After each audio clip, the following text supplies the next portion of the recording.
इस वीडियो में हम पेटल्स क्लास 5 जो इंग्लिश की पाठ्य पुस्तक है उसके लेसन 5 यानी पाठ 5 में जो पोयम दे रखी है रन रन नाम से ये पोयम है। पहले तो हम इसको अच्छे से पढ़ेंगे, इसका अर्थ समझेंगे, इसका मतलब समझेंगे। इसके बाद फिर हम इसी वीडियो में इस लेसन की जो एक्सरसाइज है, जो इसके क्वेश्चन आंसर हैं, उनको देखेंगे। तो सबसे पहले तो हम देखते हैं इस पोयम को। ये जो पोयम है कुछ इस तरह से है, away from the city. Away from the city, away मतलब होता है दूर और सिटी मतलब होता है शहर। तो अवे फ्रॉम द सिटी मतलब शहर से दूर, अवे फ्रॉम द सिटी शहर से दूर, and into the sun, and into the sun और धूप में, धूप में यानी सूरज की रोशनी में, सूरज की रोशनी में, आउट टू द कंट्री देश के बाहर, आउट टू द कंट्री मतलब देश के बाहर, रन रन रन, दौड़ो दौड़ो दौड़ो। मतलब आपको अवे फ्रॉम द सिटी इस शहर से दूर, एंड इनटू द सन और धूप में, आउट टू द कंट्री देश के बाहर, रन रन रन, दौड़ो दौड़ो दौड़ो।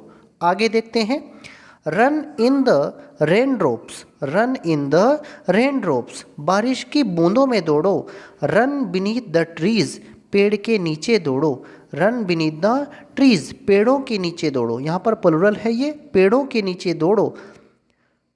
Run little races with each little breeze, run little races with each little breeze हर मंद हवा के साथ थोड़ा दौड़ो, हर मंद हवा के साथ थोड़ा दौड़ो। ब्रीज का मतलब होता है मंद हवा, ब्रीज का मतलब होता है मंद हवा, रेसेस मतलब दौड़, एक तरह से दौड़ जो होती है उसको रेस कहते हैं, रेसेस। आगे, run down the hill side पहाड़ों के नीचे दौड़ो या पहाड़ियों के नीचे दौड़ो, रन अप द लेन गली में दौड़ो, रन थ्रू द मिडो घास के मैदान से होकर दौड़ो, मिडो मतलब घास का मैदान, रन थ्रू द मिडो घास के मैदान से होकर दौड़ो, देन रन बैक अगेन तब दोबारा वापस दौड़ो, तब दोबारा वापस दौड़ो, अगेन मतलब दोबारा और बैक मतलब वापस, रन मतलब दौड़ो, तब दोबारा वापस दौड़ो। आगे देखते हैं, run and B Mary, run and B Mary दौड़ो और खुश रहो, दौड़ो और खुश रहो, ऑल थ्रू द डे पूरा दिन दौड़ो, पूरा दिन दौड़ो, रन टू द कंट्री देश के लिए दौड़ो, अवे अवे अवे दूर दूर दूर। तो इस तरह से ये पोयम है। अब हम देखते हैं इसमें जो एक्सरसाइज है, कॉम्प्रीहेंशन क्वेश्चंस इसके देखते हैं हम। आंसर द फॉलोइंग क्वेश्चंस, नीचे जो क्वेश्चंस दे रखे हैं उनके आपको आंसर करने हैं। पहला क्वेश्चन है, what does the poem tell us to do, ये जो कविता है ये हमें क्या करने को कहती है, मतलब इससे हमें क्या पता लगता है, इससे हम क्या सीखते हैं। The poem is telling us to run everywhere while enjoying nature, ये पोयम जो है हमें हर जगह दौड़ने को कह रही है, और कैसे दौड़ना है, इस प्रकृति का आनंद लेते हुए, इस प्रकृति का आनंद लेते हुए दौड़ने को कह रही है। आगे नेक्स्ट क्वेश्चन है, name the places where the child wants to run, उन जगहों के नाम लिखिए जहाँ पर बच्चा दौड़ना चाहता है। तो इसमें कहाँ पर बच्चा दौड़ना चाहता है, the child wants to run away from the city down the hill to the lane. तो कुछ आप इस तरह से लिख देंगे, वो बच्चा कहाँ कहाँ पर दौड़ना चाहता है, अवे फ्रॉम द सिटी शहर से दूर दौड़ना चाहता है, डाउन द हिल पहाड़ी के नीचे दौड़ना चाहता है, और टू द लेन और गली में दौड़ना चाहता है। अब आगे देखते हैं हम अपने नेक्स्ट प्रश्न को, do you like to play and run about why, क्या आप खेलना और दौड़ना पसंद करते हैं, क्यों।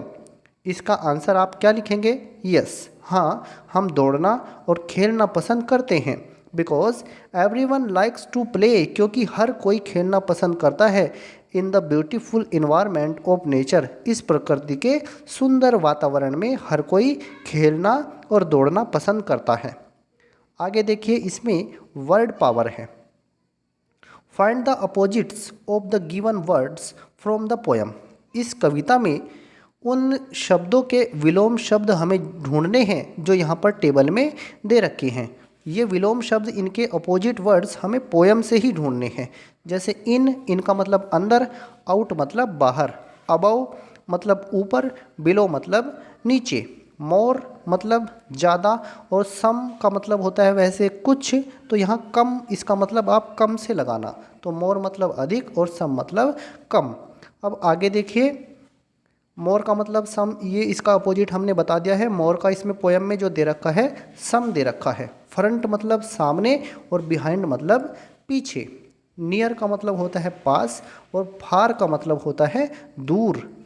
अब देखते हैं हम अगले, इसमें सेकंड एक और क्वेश्चन है वर्ड पावर में। Complete the words by writing E और ई ए। हमें या तो ई लिख करके वर्ड को पूरा करना है या ए लिख करके वर्ड को पूरा करना है। अब देखते हैं, अब यहाँ पर देखिए पूरे हमने कर दिए हैं, जैसे trees, sheep, beam, feet, sleep, breeze, steam, teach. तो कुछ वर्ड्स में तो हमने ई लिखा हुआ है और कुछ वर्ड्स में ए लिख करके इनको पूरा कर दिया गया है। इनकी जब आप प्रोनाउंसिएशन करेंगे, मतलब जब आप इनको बोलेंगे, तो जो बड़ी ई होती है उसकी मात्रा यहाँ पर इस्तेमाल करनी है। बड़ी ई की मात्रा को आप इस्तेमाल करेंगे। ऐसे ही जैसे इसको बोलेंगे ट्रीज़, मतलब ये बहुत सारे पेड़ हुए। शीप भेड़, बीम मतलब एक बीम मतलब वो भी होता है जो, जैसे आप छत में बीम डालते हैं जो सरिये का और सीमेंट कंक्रीट से डलता है, एक वो भी बीम होता है। और बीम का मतलब एक ये भी होता है किरणों का पुंज, उसको भी बीम कहते हैं। फीट मतलब पैर होता है। जो फुट होता है, फुट का जो प्लुरल फॉर्म होता है वो है फीट का मतलब पैर हो गए। ऐसे ही स्लीप मतलब सोना और ब्रीज मतलब मंद हवा। स्टीम मतलब भाप और टीच मतलब पढ़ाना। तो ये इनके मतलब हैं। तो इस तरह से हमने इस वीडियो में जो हमारी पेटल्स की बुक है उसके लेसन 5 जो इसमें पोएम दे रखी है, रन नाम से ये पोएम है, इसको देखा है। अगर आपको यह वीडियो अच्छा लगा है, इस वीडियो से आपको कुछ फ़ायदा हुआ है, तो आप इस वीडियो को लाइक कीजिए, शेयर कीजिए और कमेंट बॉक्स में अपनी प्रतिक्रिया ज़रूर दें। धन्यवाद।